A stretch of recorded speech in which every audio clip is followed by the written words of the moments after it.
Yo, what's good, boys? It is Yap MMA. We are back with another video. Today, we're going to be talking about the UFC fighters with the worst cardio on the roster right now. So there's a few fighters, man, that I was thinking about. I was thinking about making this video. I was like, yo, there are a decent amount of fighters, especially recently, that have shown just a terrible lack of cardio. So we're going to get right into it, boys. Before we go ahead and get into it, hit the like button, hit the subscribe button, and let's start it off with the first cardio beast of Derek the Black Beast Lewis. No pun intended with the beast thing, but Derek Lewis, man, this is one of the guys that has the worst cardio in a division where there is horrible cardio. Derek Lewis stands out as one of those guys that has literally straight up the worst cardio, man. I mean, we're talking about heavyweight here. We're talking about heavyweight. Heavyweight has the worst cardio, okay? These guys are 220 plus, okay? Averaging around 260. I think Derek Lewis is 260.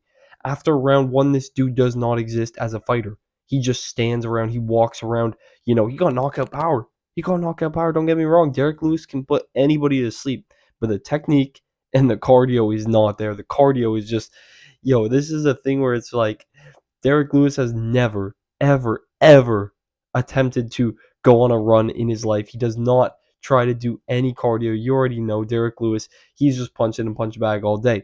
But we can't hate it because I love Derek Lewis. This is not me bashing fighters' cardios or me bashing fighters in general, just shitting on their cardios a little bit. Derek Lewis definitely stands out as one of those guys that does not have very good cardio, but at least he has crazy knockout power. Derek Lewis will forever, ever, ever be loved, man. I mean, even with the fact that after round one he just stands, he walks around. I don't know if I've ever seen Derek Lewis with urgency running around the octagon or bouncing around the octagon. I don't think I've ever seen him do that. I don't think ever in all of his MMA fights and all of his UFC fights. I mean, he's got over 20 fights in the UFC. This guy is he's been around for a while. This is not like Derek Lewis is new or anything. It's not like he's going to be changing his cardio anytime soon. This is just Derek Lewis. This is just the way he is, the way he fights, the way he goes about things. He's not going to improve his cardio anytime soon, but he definitely stands out as one of the guys in the UFC that has one of the worst cardios, especially in heavyweight, man. But we will move on to the next one.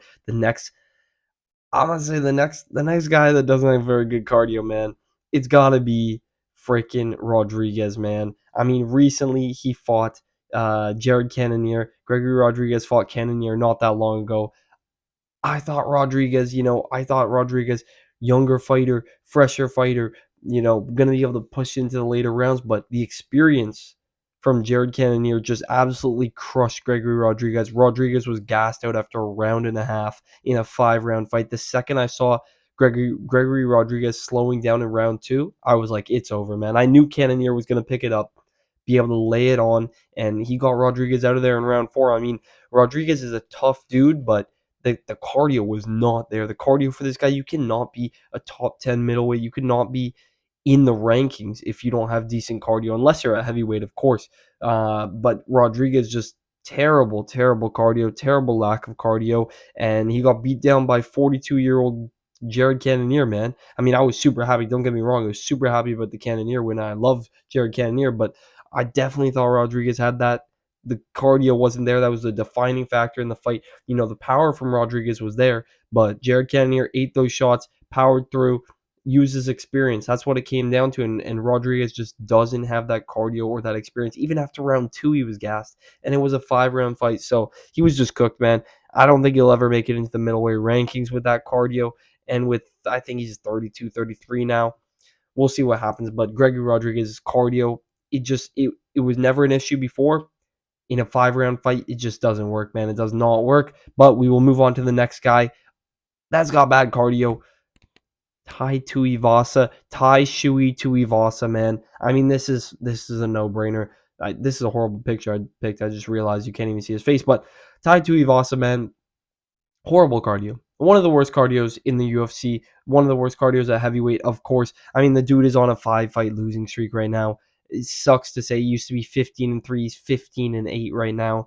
Don't know how he's still in the UFC. Don't know how he's still in the heavyweight rankings. I love Tai Tuivasa. Wanted to see him get that win against Rosenstrike, but the cardio has always been an issue for him. He gasses out after 1 or 2 rounds.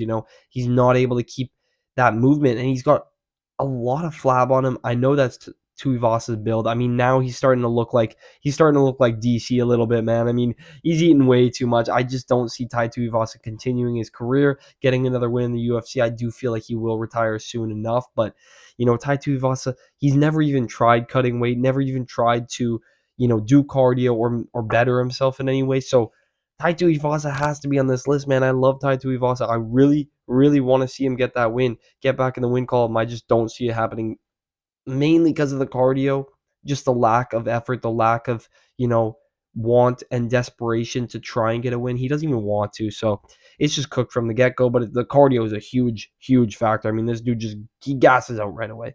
And I mean, of course, heavyweight, it's like you're over 220 pounds, we understand, but those two guys that stand out at heavyweight are Derek Lewis and Tai Tuivasa. And Tai Tuivasa, man, I just don't see him getting another win, unfortunately. But we will move on to the next guy who I feel like has just a horrible gas tank, and that's Michel Pereira, man. This dude is an absolute maniac when you put him in the octagon. He is fun. He's explosive. He's getting crazy finishes. His finish over Ihor Potieria, man, in Brazil, that was crazy. That was crazy. Backflip, dropped on him. Then he got back up to the feet, standing guillotine to drop him. Like, crazy stuff. Okay, Michel Pereira, super exciting, very dynamic, fun fighter. And this dude is just energetic, hopping off the cage. But his cardio is horrible. His cardio is ass. This dude can never be anything in middleweight if he doesn't get a better gas tank, man. I mean, he got smoked by Anthony Hernandez because his cardio was horrible. I mean, Anthony Hernandez is the Marab of middleweight. Let's be honest. His gas tank's amazing, but Michel Pereira got absolutely beat down by Hernandez just because of the fact that it was a 5-round fight and the fact that his cardio was horrible after round one. After round one, he completely gassed out. I don't know. I don't even know how he made it all the way till round 5, man. But Anthony Hernandez slowed him down, and then just beat him up on the ground. That's all that had to be done. If you don't have cardio, if you don't have that gas tank that can lead you through a 5-round fight, that's where it really defines. If you can't go five, if you can barely go to 3 rounds, you're probably cooked in the 5-rounders. And Michel Pereira gasses out after round 1 as a middleweight, man. So it's a problem for him. It's a problem for him. He is ranked in middleweight, but you just can't make it very far if you don't got a good gas tank. So I do hope Michel Pereira can improve that, but he's kind of relying on his finishing capabilities to not have to go into the deeper waters. If people want to beat Michel Pereira, the easiest path is just drag him into deep waters, tire him out, and then finish him on the ground, or finish him on the feet. But hey, man, hopefully Michel Pereira upgrades his gas tank, because I do believe he's fun, but he's just not going to beat any top contenders, any top fighters in the top 10 unless he has better cardio. But we will move on. Alonzo Menifield, man, this dude has zero cardio at light heavyweight, zero cardio. It's actually blasphemous, man. I don't use that word unless I seriously mean it. It's absolutely incredibly.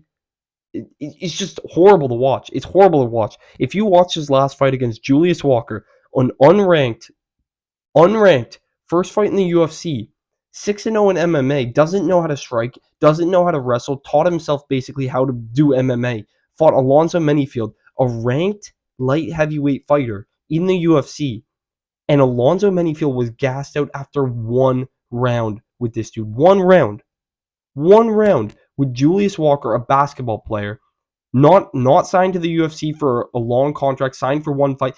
Makes zero sense. I would genuinely, after that fight, people were giving him props. Okay, no hate to Menifield, but he should be cut after that fight. He should not be in the rankings at light heavyweight with after that performance. That was horrible. A split decision to a dude not in the UFC, doesn't do MMA professionally, is a basketball player, 6-0. Like, oh man, oh my god, I was frustrated. And the cardio was just not there. He was literally, after round 1, he was gassed out. He was on the feet. He got beat up by Julius Walker. It was a close fight. Like, this was a close fight. And Julius Walker was gassed as well. He was coming in on short notice. He was coming in on like a week short notice. And Alonzo Menifield had a full camp and he was gassed out as well. It was just ridiculous. Absolutely ridiculous. Like, it was a clown show. Somehow it was fight of the night.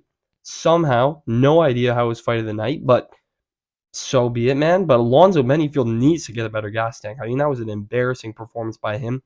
I think he should have been cut after that. Genuinely, 36 or 37 years old he is now. Like, this dude is gonna get smoked by every other light heavyweight prospect on the rise, man. It just doesn't make sense how he is in the rankings, genuinely. But we will move on to the next guy, Paulo freaking Costa, man. Paulo Costa has had some tough luck recently, man.